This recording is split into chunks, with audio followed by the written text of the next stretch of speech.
Hat, sunglasses, Pepsi, notes, sources, thick skin. Check. You already know. Let's go.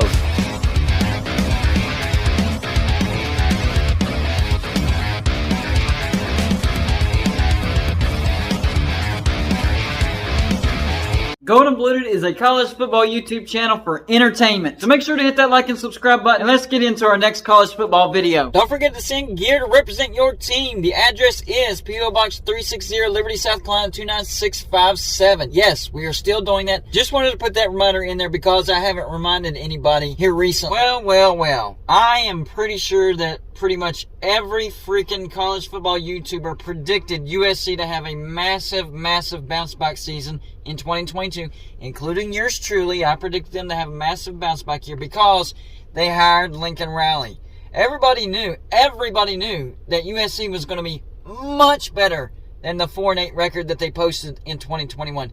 They still had a lot of talent. It's just coaching was a mess. So USC did what we thought they were going to do. They had massive success in 2022. USC was Pac-12 runner-up. They went 11-3. Went to the Cotton Bowl, but yeah, they did lose to Tulane. But overall, yes, a much better season for USC. But the question is, has Lincoln Riley already climaxed, maxed out, plateaued at USC?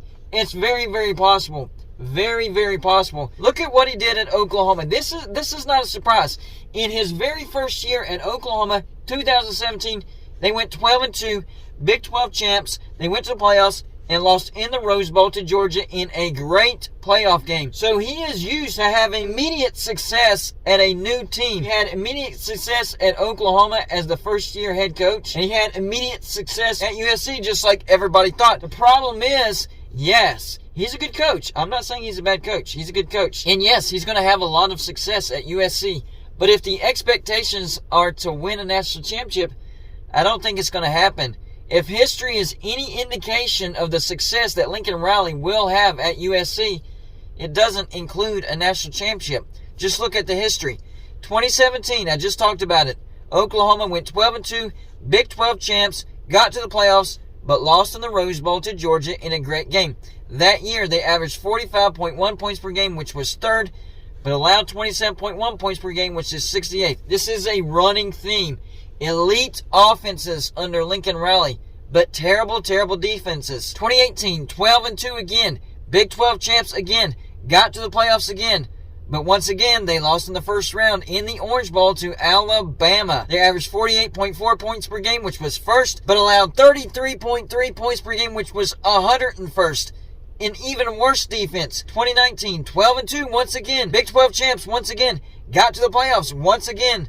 But once again, they lost in the first round of those playoffs in the Peach Bowl to LSU. 2019, 42.1 points per game, which was 6th, and allowed 27.3 points per game, which was 64th. 2020, breakout year, right?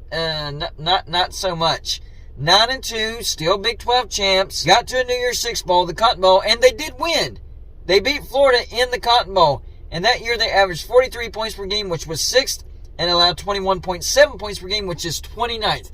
That was the best defense under Lincoln Riley at Oklahoma and at USC. 29th was the best. That's not bad, but that can't be your best. In 2021, Oklahoma went 10-2, went to the Alamo Bowl, and beat Oregon. They averaged 39.1 points per game, which was 8th, but allowed 25.8 points per game, which was 60th. His first year at USC, they went 11-3, got to the Cotton Bowl, but inexplicably lost to Tulane. They had that game wrapped up with about 4 minutes and 30 seconds left, and then they just straight up collapsed. They averaged 41.4 points per game, which was third, but once again, they allowed 29.2 points per game, which is 94th. If he doesn't figure out that defense, I'm sorry, USC fans, it's not going to happen. You will not win a national championship with a bad defense. However, Heisman Trophy quarterbacks, you're going to have a lot of them. Under Lincoln Riley, Baker Mayfield won the Heisman Trophy. Kyler Murray won the Heisman Trophy.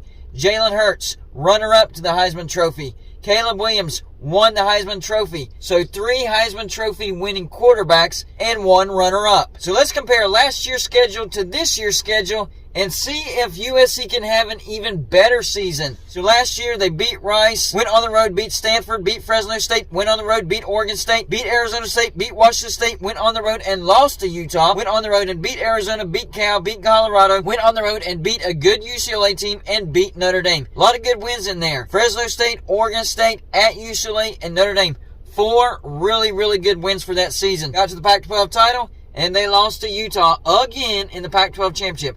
Which, by the way, Utah, I have no problem with you winning the Pac-12, but you have got to stop picking up stupid losses. That first loss to Florida, you shouldn't have lost that game. Florida was not a good team. I understand it was on the road, and I did have you on upset alert. I thought Florida was going to beat you because of that factor. But you have to figure out how to win those games. Winning the Pac-12, not a problem for Utah. They beat USC twice. But they pick up little stupid losses here and there that make absolutely no sense whatsoever. And of course, USC got to the Cotton Bowl and lost to Tulane somehow, pulling a loss out of the jaws of victory. Now let's look at 2023. How does their schedule look like? Well, the dates haven't been nailed down yet, so I split it up into 3 categories. The out-of-conference, conference road games, and conference home games.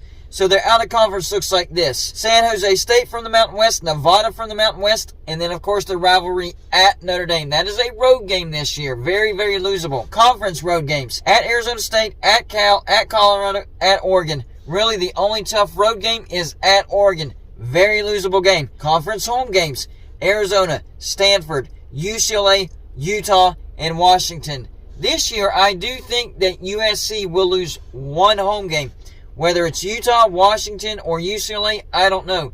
But I think you lose one of those games. I also think that you lose 1 conference road game, and that's at Oregon. You could also lose 1 out-of-conference game, and that's at Notre Dame. So I think USC could actually take a slight step backwards because their schedule is just a little more difficult than last year's. However, I'm not going to stick with that 9-3. I think they win one of those games that I think that they might lose. Maybe it's at Notre Dame. Maybe it's at Oregon. Maybe they do win all their home games, and they go 10-2. That's the direction that I'm going with USC. I think that they go 10-2, get to the Pac-12 championship, and we'll see what happens from there. But if they go 10-2 in the regular season, they're going to miss the playoffs again. USC was one game away from getting to the playoffs. All they had to do was beat Utah, Pac-12 championship, and they would have been in the playoffs. Maybe it's a good thing that they didn't make the playoffs, because I have a sneaky suspicion that they would have been absolutely obliterated. Because I think that first round matchup would have been against Georgia. Not good if you don't have a defense. Georgia actually had a really good offense. So does this mean that Lincoln Riley has climaxed already at USC? Not necessarily climaxed, but close.